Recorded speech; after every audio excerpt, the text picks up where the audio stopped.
Good evening friends. ఈరోజు మేము tiffin చేద్దామని బయటికి వెళ్ళాము.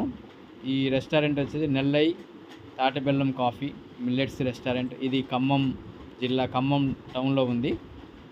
ఇల్లందుబై రోడ్లో సాగర్ కాలువ బ్రిడ్జ్ దాటంగానే కొద్దిగా ముందుకు వెళ్ళాక రైట్ సైడ్లో ఉంటుందన్నమాట. ఇక్కడ మనకు మిల్లెట్స్ టిఫిన్స్, మిల్లెట్స్కు దోశలు, ఇడ్లీ అన్ని రకాలుగా ఉన్నాయి. మేము ఈరోజు ఆర్డర్ వచ్చేసి అరికెల పొంగలి అంటే మిల్లెట్స్ పొంగలి అని, తర్వాత మిల్లెట్స్ ఊతప్పం ఇవి ఆర్డర్ ఇచ్చాము. అవి చాలా టేస్టీగా ఉన్నాయండి. తింటుంటే చాలా కొత్త అనుభూతిని కలిగించినాయి. అంతకుముందు మేము మిల్లెట్స్ తినేవాళ్ళం కానీ ఇలాంటి వెరైటీ ఆఫ్ మిల్లెట్స్ తినలేదు. టేస్ట్ మీరు కూడా ఒకసారి అటువైపు వెళ్తే ట్రై చేయొచ్చు. Morning, evening any time tiffins ఉంటున్నాయి. స్వీట్స్ కూడా ఉంటున్నాయి. మిల్లెట్స్తో తయారు చేసినవి అన్ని రకాల